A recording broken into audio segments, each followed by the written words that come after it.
সহিহ বুখারী খুলবেন, 3039 নম্বর হাদিস, কিতাবুল জিহাদ। কোন অধ্যায় বলেন তো? নাম শুনলে নাকি ভয় করবে। আরে বাবা, উহুদের যুদ্ধ।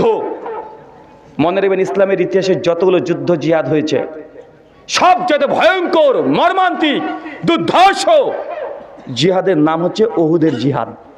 কোন যুদ্ধ বলেন তো? ভয়ঙ্কর, এর চেয়ে ভয়ঙ্কর ইসলামের ইতিহাসে কোনো জিহাদ হয় নাই। কেন? এই যুদ্ধে মুসলমানরা হেরে গেছে, মুসলমানদের পরাজয়। এই যুদ্ধে আল্লাহর দাপর শহীদ হয়ে গেছে। এই যুদ্ধে আমিরে হামজা তিনি শহীদ হয়েছেন। ইসলামের ৭০ জন সাহাবী এই যুদ্ধে শহীদ হয়ে গেছে। চলেন 1400 বছর আগে আপনাকে নিয়ে যাই।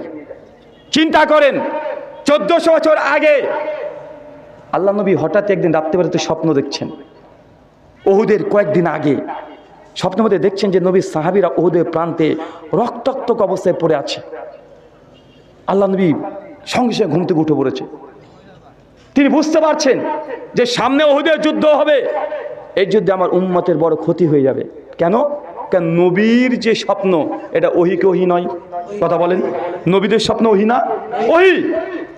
এক শ্রেণীর আহলে কোরআন, মুনকিরে হাদিস, তারা কোরআন ছাড়া হাদিস মানি না এই দাবি করে, অথচ নবীদের স্বপ্নটাও ওহী কি ওহী নয়? ওহী। আচ্ছা চাচা, ওই যে নবী ইব্রাহিমকে যে আল্লাহ সুবহানাহু ওয়া তাআলা তার সন্তান ইসমাইলকে কুরবানি দিতে বলেছিল, ওটাকে ফেরেশতা জিবরাইলের মাধ্যমে ওহী তথা আয়াত নিয়ে এসে দিয়েছিল না স্বপ্নের মধ্যে বলেছিল? স্বপ্ন দেখিয়েছে, আর স্বপ্ন মানে এটা ওহী। তো আল্লাহর নবী তার 23 বছর জীবনে কোনো স্বপ্ন দেখে নাই? দেখেছে। তো যদি দেখেই থাকে তো সেই স্বপ্নকে কোরআনে থাকবে না হাদিসে থাকবে? তো এই গর্ধবগুলো বোঝে না, ওরা বলছে কোরআন মানি হাদিস মানি না। আল্লাহ নবী যখন স্বপ্ন দেখছেন, স্বপ্ন দেখার পরে তিনি ভীত সন্ত্রস্ত।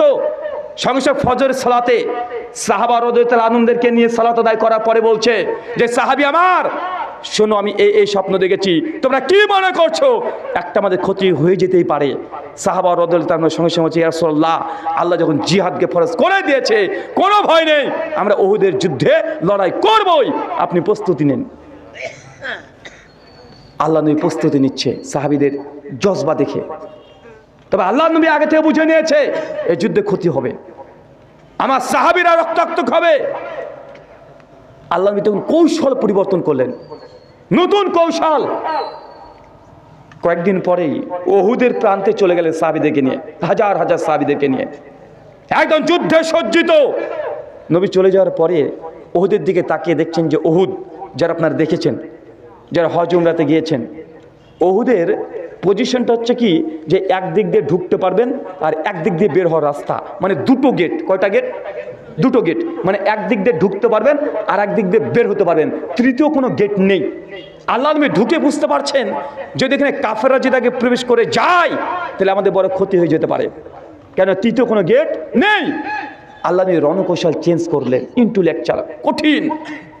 আব্দুল্লাহ বিন জুবাইর বিখ্যাত সাহাবী, কঠিন তীরন্দাজ, জীবনে তার তীর লক্ষ্যভ্রষ্ট হয়নি। আব্দুল্লাহ বিন জুবাইর আন আনসারী, এই সাহাবীকে আল্লাহ নবী 50 জন সাহাবী দিলেন। কতজন বলেন তো? 50 জন সাহাবী দিয়ে আব্দুল্লাহ বিন জুবাইরকে বললেন, তুমি এদের নেতা, তুমি এদের আমির। শোনো, ওই যে উহুদের পাহাড়ের চূড়া আছে, একদম মাথার উপরে তারা 50 জন দাঁড়িয়ে যাবে, চতুর্দিকে গোল হয়ে তোমার দাঁড়িয়ে থাকবে, তীর নিয়ে দাঁড়িয়ে থাকবে। যখন এই কাফেররা ময়দানে প্রবেশ করবে সেই সময় উঁচু থেকে তোমার তীর নিক্ষেপ করবে কাফেরের দিকে। আল্লাহ নবী আদেশটা করে দিলেন। তারপরে আল্লাহ নবী বলছেন, শোনো, যদি দেখো নিচে মুসলমানরা পরাজয় হয়ে গেছে, তোমাদের ভাইরা শহীদ হয়ে গেছে, তাকে হত্যা করা হচ্ছে, মুসলমানরা হেরে গেছে, তারপর আমি নবী যতক্ষণ আদেশ না করব কেউ ওই পাহাড় থেকে নিচে নামবে না। শোনো, যদি দেখো মুসলমানরা জিতে গেছে, মুসলমানরা জিতে গেছে, বিজয় ধ্বনি উঠতে শুরু করেছে, তারপর আমি নবী যতক্ষণ আদেশ না করছি ততক্ষণ কেউ নিচে নামবে না। চাচা বুঝতে পারলেন কথাটা? নবী দুটো আদেশ করেছে সাহাবীদেরকে। আল্লাহ নবী তারপরেই বিভিন্ন পজিশন দিচ্ছে সাহাবীদেরকে যে আমির হামজা চাচা আপনি ওইখানে দাঁড়াবেন, এইখান থেকে আপনি নড়বেন না। আব্দুল্লাহ বিন জুবাইর তুমি ওখানে থাকো, আব্দুল্লাহ ইবনে উবাই তুমি এখানে থাকো। আর আল্লাহ নবী টোটাল 9 জনকে নিলেন। কয়জন? 9 জন। 9 জনের একটা টিম নিয়ে আল্লাহ নবী তাদের সঙ্গে থেকে গেলেন। আল্লাহ নবীকে চতুর্দিক থেকে গার্ড করেছে 9 জন সাহাবী। চতুর্দিকে আল্লাহ নবী একদম সাহাবীদের গোটা উহুদের প্রান্তকে একদম ঘিরে ফেলেছে। কিছুক্ষণ পরেই খালিদ বিন ওয়ালিদ, নাম শুনেছেন? বিখ্যাত সাহাবী। কিন্তু এই সময় উহুদের যুদ্ধের সময়তেও খালিদ বিন ওয়ালিদ তিনি ইসলাম গ্রহণ করেনি। কথা বুঝতে পারলেন না ভাইজান? এখন ইসলাম গ্রহণ করেনি, তিনি কাফের ছিলেন। খালিদ বিন ওয়ালিদ কি চাচা জানেন? আল্লাহ তার গুণ দিয়েছেন সাইফুল্লাহ, আল্লাহর তরবারি। এর বৈশিষ্ট্য কি? খালিদ বিন ওয়ালিদ যখন কাফের ছিল সেই সময় যতগুলো যুদ্ধ করেছে সব যুদ্ধে খালিদ বিন ওয়ালিদ বিজয় লাভ করেছে। কখনো জীবনে খালিদ বিন ওয়ালিদ হারেনি। যখন মুসলিম হয়ে গেছে, মুসলিমদের পক্ষ থেকে লড়াই করেছে কাফেরদের সঙ্গে, তারপরও যে যুদ্ধে খালিদ বিন ওয়ালিদ গিয়েছে সেই যুদ্ধে মুসলমানরা বিজয়। এখন কাদের দলে আছে বলেন তো? কাফেরদের দলনেতা খালিদ বিন ওয়ালিদ হাজার হাজার উট আর ঘোড়া নিয়ে তরবারি নিয়ে ছুটে চলে আসছে, ওদের প্রান্তে চলে এসেছে। সঙ্গে সঙ্গে তাদের তরফ থেকে কালেমার তাদের পতাকা তারা উত্তোলন করে দিয়েছে। আর কালেমার তাদের পতাকা উত্তোলন করা মানে যুদ্ধ শুরু। একদম মাঠে ঢুকে গেছে, তুমুল লড়াই, ঘন্টার পর ঘন্টা লড়াই। এত লড়াই কথা আপনাকে বলা যাবে না, প্রচুর পরিমাণে লড়াই। আর ওপর থেকে সাহাবীরা 50 জন সাহাবী তীর নিক্ষেপ করছে। কয়েক ঘন্টায় যতগুলো কাফের ঢুকেছিল ওদের প্রান্তে সবগুলোই কয়েক ঘন্টায় তারা মাঠকে ত্যাগ করে দৌড়ে পালাতে শুরু করেছে। তীরের গতিতে তারা পালাচ্ছে। কাফেররা সব শেষ। কয়েকশো কাফেরকে ওই যুদ্ধের মধ্যে প্রথমেই শেষ করে দিয়েছে। কাফেররা দল বল নিয়ে ঘোড়া উট নিয়ে ছুটছে, পালাচ্ছে মাঠ ত্যাগ করে দিয়ে। হেরে গেছে। সাহাবা যারা ছিলেন তারা তো আনন্দে উল্লাসিত যে আমরা জিতে গেছি, তাকবীরে ধ্বনি উঠছে, আনন্দিত উল্লাসিত। যেমন ভাবে আজকে আপনারা বাংলাদেশিরা হাসছেন, উল্লাসিত হচ্ছেন, আনন্দিত। কেন? একজন পালিয়ে গেছে। এই হাদিসটা আপনাকে বলছি, সহিহ বুখারী কিতাব জিহাদ হাদিস 3039। বাইরে গিয়ে দেখবেন এক সাইডে হাদিসটা রাখেন ডান দিকে, আর বাম দিকে বাংলাদেশের প্রেক্ষাপট রাখেন। দেখেন তো সেম সেম মিলে কি মিলে না? সেম মিলে যাচ্ছে কিনা একবার আপনি দেখেন। 1400 বছর আগের ঘটনা আবার আপনাদের বর্তমান বাংলাদেশের প্রেক্ষাপটে আপনাকে বোঝানোর চেষ্টা করছি। কাফেররা পালাচ্ছে, মুসলমানরা উল্লাসিত, কালেমার পতাকা তুলে দিয়েছে, আনন্দে আত্মহারা হয়ে গেছে। যে স্বপ্ন আল্লাহ নবী দেখেছে যে আমরা হেরে যাব, তারপর আল্লাহ বিজয় দিয়েছে। কি আনন্দ! দীর্ঘদিন পর তারা আনন্দ উল্লাসিত করছে। সাহাবীরা গনিমতের মাল করাতে ব্যস্ত, গনিমত গনিমত করে চিৎকার মারছে, আর গনিমতকে সংগ্রহ করছে, একে অপরের সঙ্গে লড়াই করছে গনিমতকে সংগ্রহ করার জন্য। এখানে একটা পয়েন্ট মনে আছে আপনাদের? 5ই আগস্ট, জি, আপনারা বাংলাদেশি মুসলিমরা মনে করছেন যে আপনারা জিতে গেছেন, বিজয় চলে এসেছে, আনন্দিত উল্লাসিত। তবে আমার দৃষ্টিতে মনে হচ্ছে যে আপনাদের আনন্দ হওয়ার, উল্লাসিত হওয়ার এখনো কিছুই হয়নি।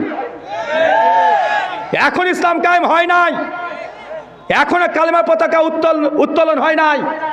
মাত্র 50% কাজ হয়েছে। আর এক ঝাটকা দিলেই 100% কাজ হবে ইনশাআল্লাহ। আর এই কাজ যুবক তরুণদেরকে করতে হবে ইনশাআল্লাহ। এখন আনন্দিত কিসের? এখন উল্লাসিত কি হয়েছে? এখন ইসলাম কায়েম হয়েছে। পার্লামেন্টে কয়জন মুসলমান আছে?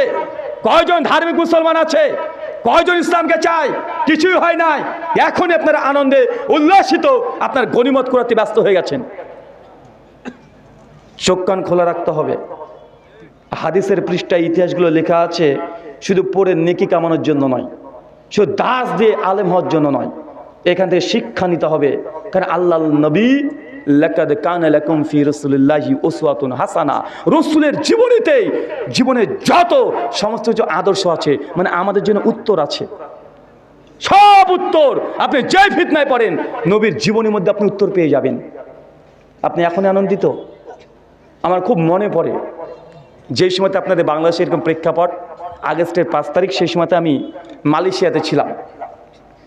2 তারিখে ডক্টর নায়েকের সঙ্গে, ডক্টর জাকির নায়েকের সঙ্গে একটা মিটিংয়ে অ্যাটেন্ড করেছিলাম। আর 3 তারিখে বাংলাদেশের বিখ্যাত আলোচক শেখ মিজানুর রহমান আজহারি হাফেজাহুল্লাহ, তার সঙ্গে মালয়েশিয়াতে সাক্ষাৎ হয়েছিল। তো সেই সময় আমি দেখছি যে গোটা বিশ্বের মিডিয়া একদিন শকুনের মতো বাংলাদেশের দিকে নজর। কি হয়, কি হবে, কিছু একটা হবে, কিন্তু কি হবে কেউ বুঝতে পারে না। ছিল না ভাইজান যে কিছু একটা হবে, কিন্তু কি যে হবে কেউ অনুধাবনই করতে পারে না। আমি সেই সময় ভাবছি যে কি ব্যাপার, যে বাংলাদেশে আসলে আমি তো বাংলাদেশকে মোটেও কম চিনি তা তো না। এখানে যতজন মানুষ আজকে স্টেজ সহ আছেন, যতজন আছেন, আমার বিশ্বাস যে আপনাদের চাইতে আমি একটু হলেও বাংলাদেশকে বেশি চিনি। কারণ আপনারা বাংলাদেশের মানুষ, এটা হচ্ছে কোন জেলার মধ্যে পড়ছে? গাইবান্ধা। তা আপনারা গাইবান্ধা, আপনি বাংলাদেশের 64টা জেলা, 524টা থানা, কটা থানাতে গিয়েছেন, কটা জেলায় গিয়েছেন, কয় জায়গাতে গিয়েছেন?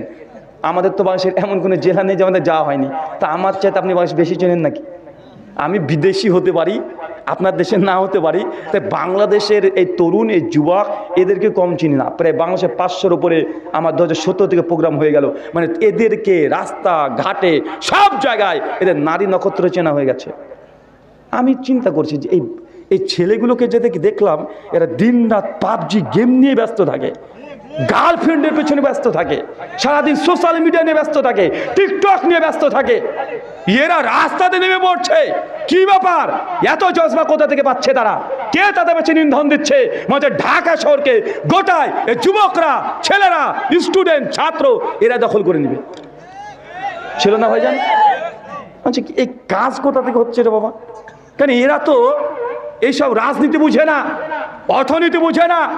এটা স্কুল কলেজের ছাত্র, শুধু বুঝে গার্লফ্রেন্ড আর পাবজি গেম, এছাড়া মাথায় কোনো কাজ করে না। কিন্তু তারা এই রাজনীতির মধ্যে ঢুকে পড়ছে। 9 দফা 10 দফাকে 1 দফা করে দিয়েছে। ছিল না ভাইজান? আরে হঠাৎ করে 6 তারিখ ঢাকাতে যাবে, এটাই প্রচার হয়েছে, পোস্টার হয়ে গেছে, লিখিত আকারে, পেপার, পত্রিকা, সব জায়গায়। রাতারাতি বলছে না 6 তারিখ না, 5 তারিখে যেতে হবে। রাতারাতি সিদ্ধান্ত, রাতারাতি হাজার হাজার গাড়ি ঢাকাকে দখল করে নিচ্ছে। করছে না ভাইজান? এত তাড়াতাড়ি ভুললে হবে? তা আমার শুধু চিন্তা যে এদেরকে তো এরকম কোয়ালিটির ছেলে না রে, এটা মেয়ে পাগল, এরা পাবজি গেম পাগল, এরা টিকটক পাগল। কি ব্যাপার? এরা 10 দফাকে 1 দফা করে দিচ্ছে। কাজ কোথায় হচ্ছে? তো অনেকগুলো কারণ ছিল ওটে, তবে আমার কাছে মনে হচ্ছে একটা কারণ সবচাইতে বেশি কাজ করেছে। কোনটা জানেন? এখনো অস্বীকার করতে পারেন অনেকেই, তবে আমার কাছে একটা কারণ মনে হয়েছে। সেটা হচ্ছে ওনার একটা ভুল সিদ্ধান্ত ছিল। সেটা হচ্ছে ওই যে 7 থেকে 10 দিন ইন্টারনেটকে বন্ধ রেখে দেওয়া। এটা মারাত্মক কাজ দিয়েছে। 7 থেকে 10 দিন ইন্টারনেটকে বন্ধ রেখে দেওয়া, মানে যারা রাষ্ট্রে কি হচ্ছে খবরটাও রাখে না, জানে না, যারা রাষ্ট্রের সম্পর্কে একদমই অজ্ঞ, যখন দেখছে 10 দিন ধরে ইন্টারনেট নাই, এই তরুণ যুবকরা এরা ইউটিউব দেখতে পায় না, ফেসবুক দেখতে পারে না, গার্লফ্রেন্ডের সঙ্গে কথা বলতে পারে না। এর রাগটাই এখানে ধরেছে। আরে তোরা ক্ষমতায় কে থাকবি না তোদের ব্যাপার। আরে আমেরিকাতে কটা গাড়ি কিনবি তোদের ব্যাপার। সুইস ব্যাংকে কত কোটি টাকা রাখবি তোদের ব্যাপার। আমি যে 700 টাকা দিয়ে ডাটা মেরেছি, আমি কেন নেট পাবো না? 1 ঘন্টা মোবাইলে নেট না থাকলে এই যুবকগুলো পাগল হয়ে যায়। আর 10টা দিন বন্ধ করে রেখেছে, এরা হাফ ম্যাড এমনি হয়ে গেছে। এমনি 16 বছর কি হয়েছে ওই ব্যাখ্যা বিশ্লেষণ আর টিকা টিপ্পণী আমি দেব না, কারণ আমি আপনার দেশের নাগরিক, নামে বিদেশি মেহমান, আমি ওই বিষয়ে কথা বলতে পারি না। আমাদের অনেক রেস্ট্রিকশন থাকে, অনেক কিছু ইচ্ছা হলেও আমরা বলতে পারবো না। কিন্তু 16 বছর নয়, এই 10 দিনে একদম সাধারণ মানুষকেও খেপে তুলে দিয়েছে। ভেবেছিল যে নেটটা বন্ধ করে মনে হয় কি ঘটছে একদম পুরো বন্ধ করে রেখে দেবে, কেউ বুঝতে পারবে না। গুম, খুন, হত্যা, রাজধানী সবগুলো করবে, কিন্তু কেউ বুঝতে পারবে না। কিন্তু মাকার আল্লাহু আল্লাহু খায়রুল মাকিরিন, সূরা আল ইমরান 54 নম্বর আয়াতে আল্লাহ বলেছে, তারাও চক্রান্ত করেছিল, আল্লাহ কৌশল করেছিল। আল্লাহর কৌশল সব চাইতে বড়, আল্লাহ উত্তম কৌশলকারী। দেখেন এইটা যদি নেটটা বন্ধ না হতো, এত দ্রুত মানুষ রাস্তায় নামতো না। একদম ছোট্ট থেকে বড় বন্ধু সবাইকে খেপে দিয়েছে। 10 দিন ধরে যারা ইন্টারনেটে বিজনেস করে তার ব্যবসা বন্ধ। প্রবাসীরা বাড়িতে যোগাযোগ করতে পারে না। মানুষকে আদিম যুগের মানুষ বানিয়ে দিয়েছিল। 10টা দিন করেছিল না ভাইজান? আমার মতে এটা একটা কারণ, অনেকগুলো কারণ আছে, তবে এটা মানে ছোট থেকে বড় বন্ধু প্রত্যেকের হৃদয়ের মধ্যে একদম রাগ একদম ঢুকিয়ে দিয়েছে। আর ওই স্রোতে ভাসতে ভাসতে ওই পারে চলে গেছে। আর আমরা তো উদার, হ্যাঁ, যাই বলেন, গালি দেন আমাদেরকে, যাই দেন, আমরা হচ্ছে উদার। আজ থেকে 20 বছর আগে কেন তাসমিয়া নাসরিনকে আমরা নিয়েছি না? হ্যাঁ, যত বাতিল প্রোডাক্ট আপনাদের সব আমরা রাখি, এটা ভাবেন না। যত আপনারা বাদ দিবেন তত আমরা সাদরে গ্রহণ করব। তা আমাদের চেয়ে উদার আর কি আছে রে ভাই? আপনি গাল দিলে হবে? গাল দিয়ে 5 পয়সা লাভ নেই। আবার ঘুরে আসেন, দেখেন সাহাবীরা উল্লাসিত আনন্দিত, ওদের যুদ্ধে জিতে গেছে, পতাকা উত্তোলন হয়ে গেছে, গনিমতের মাল তারা একে একে সবাই নিতে শুরু করে দিয়েছে। যেন আপনারা আজকে আনন্দিত উল্লাসিত, আপনারা গনিমত সেদিন নিয়েছিলেন, মনে পড়ছে না? ভেতরের বাইরে কিছুই তো রাখেননি, সবগুলো তো নিয়েছিলেন, নেন নাই? সিনটা মিলছে আপনাদের? হ্যাঁ, একজন পালিয়ে গেছে, দেখেন কাফেররা পালিয়ে গেছে, খালিদ বিন ওয়ালিদ সৈন্য সামন্ত নিয়ে সব পালিয়ে গেছে। কিন্তু খালিদ বিন ওয়ালিদ যেমন তেমন যোদ্ধা না, যেমন তেমন মুজাহিদ না, কঠিন ব্রেন। উনি চিন্তা করছেন যে আমরা হেরে গেলাম, খালিদ বিন ওয়ালিদ হেরে যাবে, হতেই পারে না। চিন্তা করছে আর চলে যাচ্ছে। আর ওই যে পাহাড়ের পরে কয়জন সাহাবী ছিল চাচা? 50 জন। 50 জন সাহাবীদের মধ্যে সঙ্গে সঙ্গে কিছু সাহাবী, অধিকাংশই পাহাড় থেকে নামতে শুরু করে দিয়েছে যে গনিমত গনিমত, আমরা যুদ্ধে জিতে গেছি, আমাদের ভাইরা গনিমত করাচ্ছে, চলো আমরা নিচে চলে যাই, কাফেররা পালিয়ে যাচ্ছে, এই কথা বলছে, নিচে নামতে শুরু করে দিয়েছে। আব্দুল্লাহ বিন জুবাইর আনসারী নেতা সহ চিৎকার মেরে বলছে, খবরদার কেউ তোমরা নিচে নামবে না, আল্লাহর নবী যতক্ষণ আদেশ না করছে কেউ নিচে নামবে না, খবরদার কেউ যেন নিচে না নামে। যারা নেমে পড়েছে তারা বলছে, তুমি দেখতে পাচ্ছ না কাফেররা পালিয়ে গেছে, গনিমতের মাল বন্টন হয়ে গেল, আমাদের গনিমত পাবো না, গনিমত গনিমত করছে, আর সঙ্গে সঙ্গে নিচে নামতে শুরু করে দিয়েছে। পাহাড় ফাঁকা, মাত্র 5-6 জন দাঁড়িয়ে আছে, সবাই চলে গেছে নিচে, গনিমত করতে ব্যস্ত। খালিদ বিন ওয়ালিদ অনেকটা চলে গেছে, ওদের প্রান্ত থেকে অনেকটা মিডলে গেছে, আর এবার তাকাচ্ছে পাহাড়ের দিকে। যখন দেখছে পাহাড়ের দিকে তাকিয়েছে যে পাহাড়ে যে 50 জন সাহাবী ছিল আর কেউ নেই, ফাঁকা, মাত্র 4-5 জন আছে। খালিদ বিন ওয়ালিদ সঙ্গে সঙ্গে রণকৌশল চেঞ্জ করে নিয়েছে। বাকি কাফেরদের কাছে খবরদার, আর এক ধাপ কেউ যাবে না, এখানে থেমে যাও, আমরা আবারও মুসলিমদেরকে আক্রমণ করব। বাকি কাফের কি বলো খালিদ বিন ওয়ালিদ, আমরা যুদ্ধে হেরে গেছি, আমাদের অস্ত্র সবকিছু ফেলেতে চলে এসেছি, আবার আক্রমণ করবো মানে কিভাবে সম্ভব? খালিদ বিন ওয়ালিদ সঙ্গে সঙ্গে ওই দেখো দেখো, পাহাড়ের যে 50 জন সাহাবী মুসলিমদের, ওদের জন্যই আমরা ওদের যুদ্ধে আমরা হেরে গেছি। তার উপর থেকে এমনভাবে তীর মেরেছে, আমরা নিচ থেকে তাকে নিশানাই করতে পারিনি, একটাও নেই, সব নেমে পড়েছে।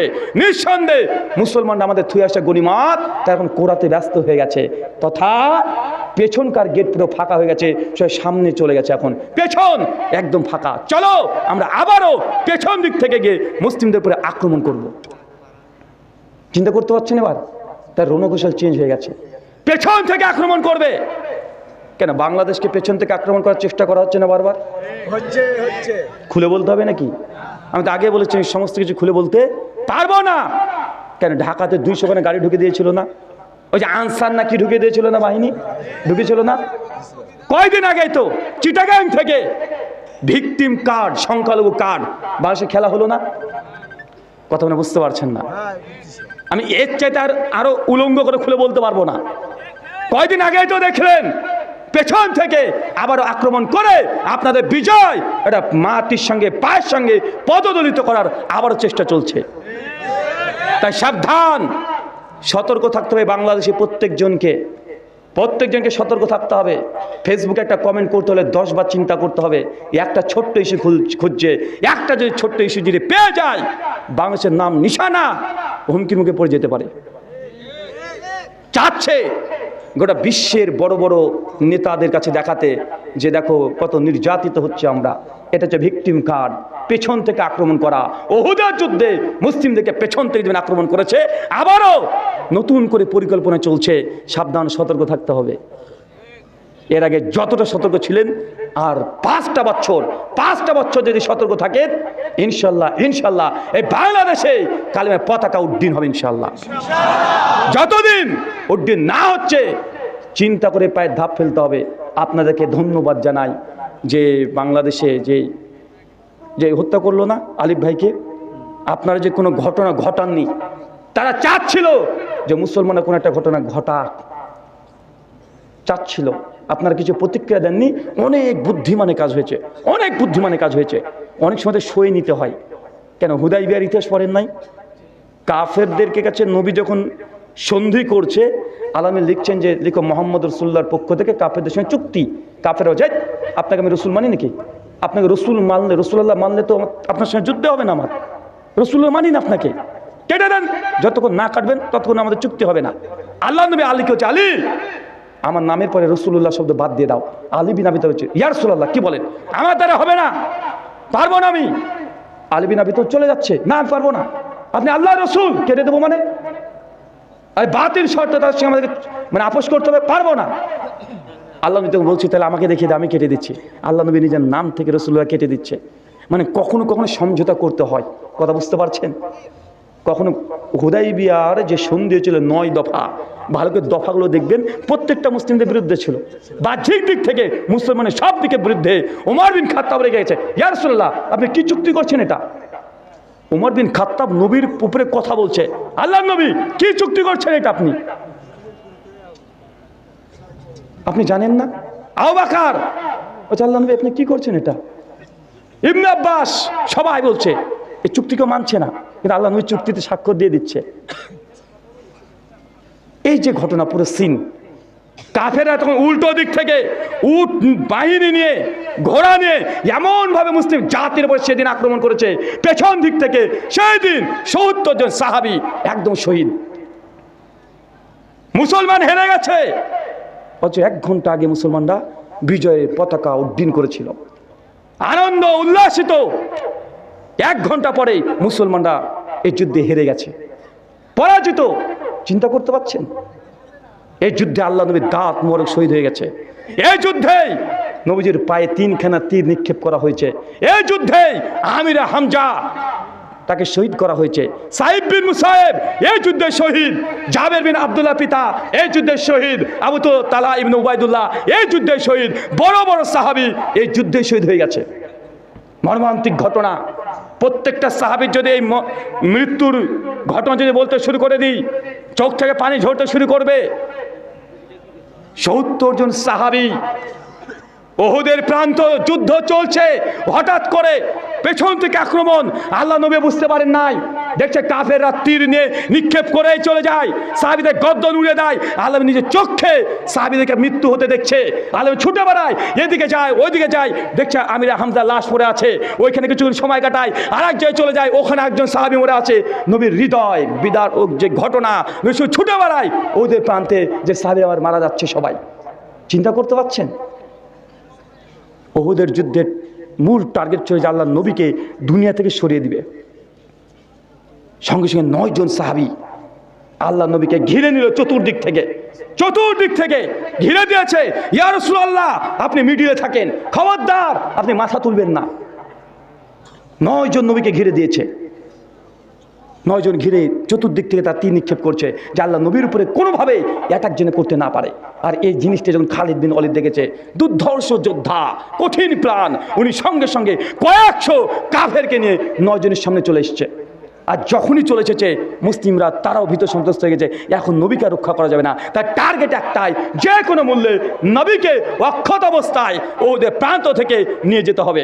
আল্লাহ নবীর সঙ্গে সঙ্গে তাদেরকে বলছে যে এই সামনে যখন চলে এসেছে 7 জন সাহাবী পর তার সঙ্গে লড়াই করে ওইখানে শহীদ নবীর সামনে। একজন সাহাবীর জন্য আল্লাহ নবীর জীবন সেই দিন আল্লাহ ওসিলা বানিয়ে তাকে বাঁচিয়ে দিয়েছে। আবু বকর রাদিয়াল্লাহু আনহু বলছেন, সহিহ বুখারী আবু দাউদের হাদিস, যে উহুদের যুদ্ধ তো আবু তালহা ইবনে উবাইদুল্লাহর জন্যই, একাই প্রথম থেকে শেষ পর্যন্ত নবীর সামনে থেকে নবীকে সরাই নাই। কাফেররা তীর মারছে, আল্লাহ নবী দেখছে যে কোথায় কি ঘটে, কোথায় সাহাবীদেরকে মেরে দিচ্ছে, প্রাণ লড়াই চলছে। আল্লাহ নবী সেই সময়তে বারবার তাকিয়ে দেখার চেষ্টা করছে যে আমার সাহাবীদেরকে হত্যা করে দিচ্ছে। আবু তালহা ইবনে উবাইদুল্লাহ সঙ্গে সঙ্গে বলছে, ইয়া রাসূলুল্লাহ, খবরদার, আপনি সামনে তাকাবেন না, আপনি মাথা তুলবেন না, কাফের আপনাকে টার্গেট করছে, মেরে দিতে পারে। ইয়া রাসূলুল্লাহ, আপনি আমার পেছনে থাকেন, আমার বুক আপনার বুকের কাছে রেখে দেন, মাথাটাকে নিচু করে রাখেন, একটু বসেন। ইয়া রাসূলুল্লাহ, খবরদার, আপনি মাথা তুলবেন না।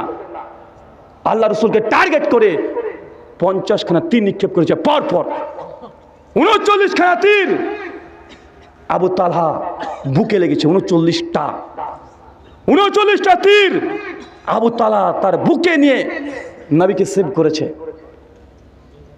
নবীর পায়ে তীর লেগে পা দিয়ে রক্ত বের হচ্ছে, দাঁত মোবারক ভেঙে গেছে, ব্যথায় যন্ত্রণায় ছটপট করছে। সাইদ বিন মুসাইবের হাতে পতাকা, কালেমার পতাকা। সাইদ বিন মুসাইব দৌড়তে চলে যাচ্ছে কাফেরদের মধ্যে, যে আল্লাহ নবীকে টার্গেট করেছে, তাকে হত্যা করবে। সাইদ বিন মুসাইবকে ধরে তার এক হাত কেটে বাদ করে দিয়েছে, মারা গেছে ওখানে শহীদ। পতাকা পড়ে গেছে, আলী বিন আবি তালিব ছুটে গিয়ে কালে পতাকা উড্ডীন করে ধরেছে। আবার যুদ্ধ শুরু। আল্লাহ নবী বুঝতে পারছে যে না, এখানে থাকা সম্ভব নয়, থাকলে এই যুদ্ধে আমার সাহাবীরা আরো অনেক শেষ হয়ে যাবে। আল্লাহ নবী আলীকে, আলী, যারা মুসলিম আছে সবাইকে নিয়ে বেরিয়ে চলো, ওহুদ ছেড়ে দাও, ওহুদের প্রান্ত ত্যাগ করে দাও। ওই যুদ্ধেই ঘোষণা করে দিল কাফেররা যে আল্লাহ নবীকে মেরে দিয়েছি, নবী মারা গেছে। আপনি চিন্তা করতে পারছেন, ওহুদের যুদ্ধকে কেন্দ্র করে আল্লাহ কোরআনে সূরা আলী ইমরান 121 নম্বর থেকে 171 নম্বর আয়াত পর্যন্ত প্রায় 60 খানা আয়াত আল্লাহ ওহুদের যুদ্ধে নাজিল করেছে। এই যুদ্ধ যেমন তেমন যুদ্ধ নাকি? 60 খানা পরপর কাফেররা ঘোষণা করে দিয়েছে মুহাম্মদকে মেরে দিয়েছে। কেন জানেন? কারণ আল্লাহ নবীর চেহারা সাইদ বিন মুসাইবের সঙ্গে মিল ছিল অনেকটা। যখন মেরে দিয়েছে খবর পেয়ে গেছে, মুসলিমরা ভীত সন্ত্রস্ত হয়ে গেছে হীনমন্যতায়, যে আল্লাহ নবী মারা গেছে, আরে নবী যদি মারা যায় তো যুদ্ধ করে কি করব, চলো আমরা চলে যাই। আর কিছু কিছু বলছে, আরে যার জন্য যুদ্ধ করছিলাম সেই যদি দুনিয়াতে না থাকে, আমার বেঁচে থেকে লাভ কি, চল মরণপণ লড়াই করবো। অবশ্যই যখন দেখলো যে আল্লাহ নবী বেঁচে আছে, নবীকে মারতে পারে নাই, আল্লাহ নবীর সঙ্গে সঙ্গে বলছে যে জি চলো, আমাদের থেকে আর এখানে ক্ষতি বাড়বে। ঘোষণা হয়ে গেল। আল্লাহ নবী যাচ্ছেন, ছাত্রিয়ে যাচ্ছেন। সাহাবীরা নিজেদের আপন আত্মীয়স্বজনের লাশকে টেনে টেনে নিয়ে চলে যাচ্ছে। হানজালা রাদিয়াল্লাহু তাআলা না, বিখ্যাত সাহাবী, উহুদের আগের দিন রাত্রিবেলাতে বিয়ে করেছে, বাসরে আছে। সহিহ মুসলিম 3002 নম্বর হাদিস। বাসর রাত্রিবেলাতে ডাক এসেছে যে হানজালা, কালকে উহুদে যেতে হবে। রাত্রিবেলাতেই স্ত্রী সবাস করেছে, এখনো গোসল করে নাই, তরবারি নিয়ে ছুটে তিনি বেরিয়ে পড়েছেন যুদ্ধে গিয়ে, যুদ্ধে শহীদ। হানজালার লাশ খুঁজে পাওয়া যায় না।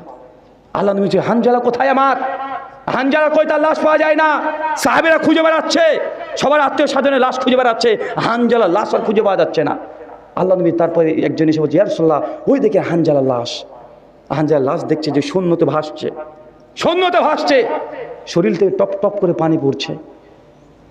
সাহাবী দেখে আল্লাহ নবী বলছে, সাহাবী আমার, ওটা আমার হানজালা। ফেরেশতারা তাকে গোসল দেওয়াচ্ছে। পরবর্তী সময়তে হানজালা স্ত্রী ব্যাখ্যা করেছেন, আল্লাহ নবী, ইয়া রাসূলুল্লাহ, আমার স্বামী হানজালা যেই দিন এই যুদ্ধে এসেছিল সেদিন সে গোসল ফরজ ছিল, গোসল করার টাইম দেয় নাই, আপনার ডাক পেয়েছে, ছুটে চলে এসেছে, আমার কাছে বিদায়টুকু নেয় নাই, ফেরেশতারা সেটা গোসল দিয়েছে। হানজালা এই যুদ্ধেই শহীদ হয়ে গেছে। আরও কতজন সাহাবী, 70 জন সাহাবী। ঘটনা যদি বলতে যাই কমপক্ষে না হলেও 10-20 ঘন্টা এরকম সময় কেটে যাবে। সে বুখারী বর্ণনা সবগুলো। সে বুখারী 3039 নম্বর হাদিস। একজন কাফের, ইসলাম গ্রহণ করেনি, উহুদের যুদ্ধের কথা শুনেছে, সঙ্গে সঙ্গে একাই কালিমা পাঠ করেছে। ন্যাংরা সাহাবী চলে এসেছে মুসলিমদের কাছে, আমাকে যুদ্ধে নিয়ে যাও, আমি মুহাম্মদের প্রতি ঈমান এনেছি, আগে যুদ্ধে নিয়ে চলে যাও। মুসলিম সাহাবী তাকে নিচ্ছে, তুমি ন্যাংরা, তুমি যুদ্ধ করতে গিয়ে কি করবে? বলছে, না, আমার খুব শখ, আমার ইচ্ছা যে আমি আল্লাহ রাস্তায় জীবনটা দেব। আমার ইচ্ছা, আমি স্বপ্নে দেখেছি যে আমার এই কাঁধের উপরে একটা তীর লেগেছে আর আমি মৃত্যুবরণ করেছি। আমি এটা স্বপ্নে দেখেছি। আমি চাই আমি শহীদ হতে। আমি আল্লাহ নবীর প্রতি ঈমান এনেছি। এই বলে ওহুদে ঢুকেছে। সবাই লাশ যখন কুড়িয়ে নিয়ে যাচ্ছে, এক কোনাতে একটা লাশ পড়ে আছে। আল্লাহ নবী তার দিকে তাকিয়ে বলছে, এটা কেন এর মধ্যে? এ তো আমাদের না। একজন সাহাবী ইয়া রাসূলুল্লাহ, ইনি যুদ্ধের আগেই আপনার প্রতি ঈমান এনেছে, শাহাদাত কালেমা পাঠ করে এসেছে। সে দোয়া করেছে আল্লাহ কাছে যে আল্লাহ আমাকে যেন শহীদ করে দেওয়া হয়। আল্লাহ নবী বলছে, আমি যখন তার দিকে তাকালাম দেখছি তার এইখানে ঠিক তীরটা নিক্ষেপ হয়েছে। আল্লাহ নবী বলছেন যে তার দোয়া আল্লাহ কবুল করে নিয়েছে, অথচ এক রাকাত নামাজ পড়েনি। এক রাকাত নামাজ পড়েনি। আল্লাহ নবী চলে যাচ্ছেন, সবাই যখন চলে যাচ্ছে, আল্লাহ নবী নিজের শরীর নিয়ে উঠতে পারছেন না, পাহাড়ে উঠতে পারছেন না। এই আবু তালহা ইবনে উবাইদুল্লাহ 39টা তীর, নবী উঠতে পারছেন না, দেখছেন পা দিয়ে রক্ত বের হচ্ছে। সঙ্গে ওই অবস্থায় আল্লাহ নবীকে কাঁধে তুলে নিয়ে উনি দৌড়তে দৌড়তে ছুটে পাহাড়ের উপরে তুলে ফেলছেন। সাহাবী, এটা হচ্ছে সাহাবী। আল্লাহ এমনি বলে নাই যে আমি তাদের প্রতি খুশি রাজি হয়ে গেছি। এ যে সাহাবী, অনেক ঘটনা। আচ্ছা, আপনার কাছে প্রশ্ন, বলেন তো, এই যে এত ঘটনা শুনলেন, মুসলিমরা বিজয় লাভ করার পর আবার পরাজয় গ্লানি ভোগ করেছে, কারণ কি? কারণ বলেন, বলতে থাকেন, কারণ বলেন। যতক্ষণ কারণ বের করতে না পাচ্ছেন, বাংলাদেশের যা সিচুয়েশন, এরকম ঘটনা ঘটে যেতে পারে, তার জন্য সাবধান সতর্ক থাকবেন। এই হাদিস একদিকে আর বাংলাদেশের প্রেক্ষাপট একদিকে রেখে দেন, দেখেন হুবহু সেম একদম মিল পাবেন আপনি। আল্লাহ নবীর মধ্যে উত্তম আদর্শ আছে। এই ফিতনার সময় কিভাবে ড্রিল করতে হবে, ওদের এই যুদ্ধ থেকে আপনাদেরকে শিক্ষা নিতে হবে। বলেন কি সমস্যা, কি প্রবলেম যে বিজয় লাভ করার পরে আবার পরাজয়ের গ্লানি ভোগ করেছে?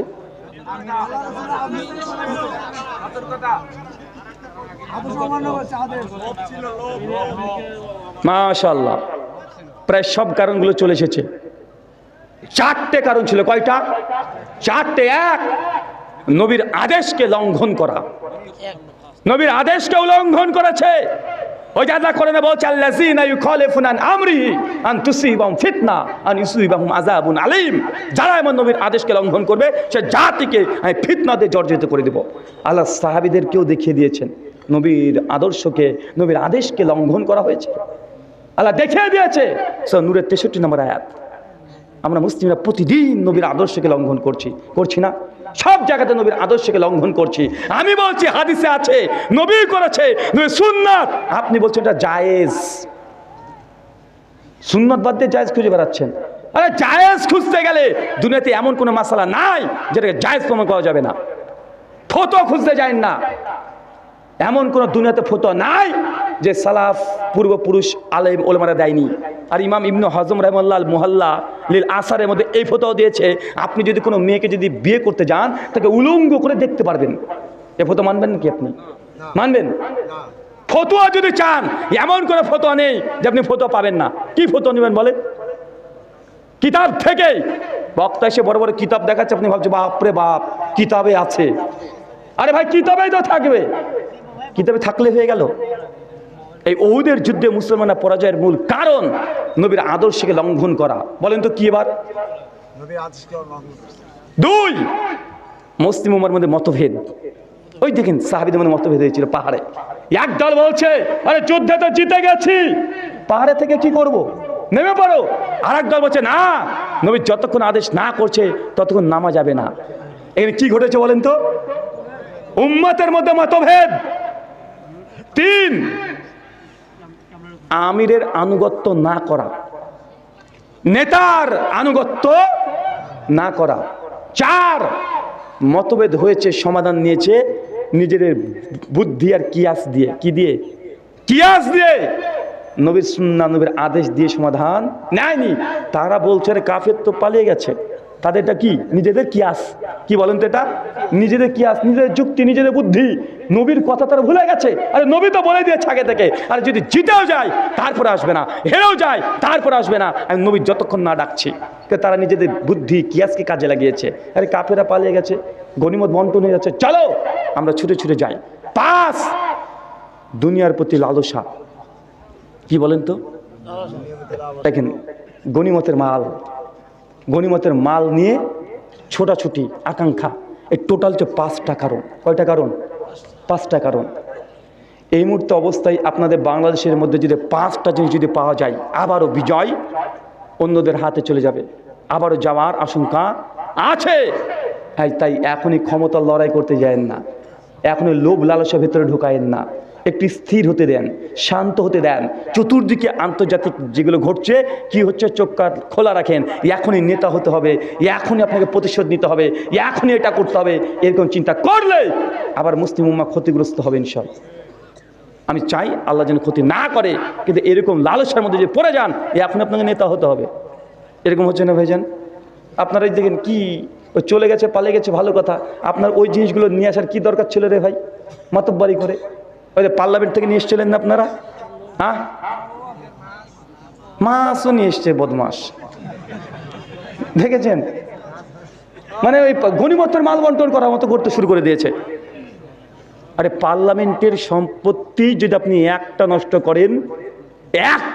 করেন, আত্মসাৎ করেন, আপনাকে জাহান্নামে যেতে হবে। আপনার হুঁশ আছে? পার্লামেন্টের সম্পত্তি কাদের? জনসাধারণের। কার? জনসাধারণের। ইচ্ছাকৃত করে যে ট্রেন স্টেশনে যদি আপনি ভাড়াও না দেন, ট্রেনে চাপছেন, ভাড়া দিচ্ছেন না, এটা গুনাহ, এটা পাপ, গুনাহ কাবিরা হবে। কেন? এটা সরকারি সম্পত্তি নয়, সরকার তো এখানে দায়িত্ব পালন করছে।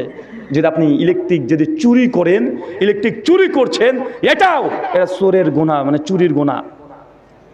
যতক্ষণ নিজে পরিবর্তন না হবেন, ততক্ষণ আল্লাহ আপনাকে পরিবর্তন করবেন না।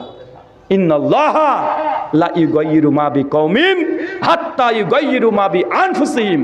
সূরা রাদ আয়াত নম্বর 11 শেষ অংশ আল্লাহ কোরআনে বলছে, সে জাতির আল্লাহ ততক্ষণ পরিবর্তন করবেন না যতক্ষণ সে জাতিরা নিজের পরিবর্তন না হয়।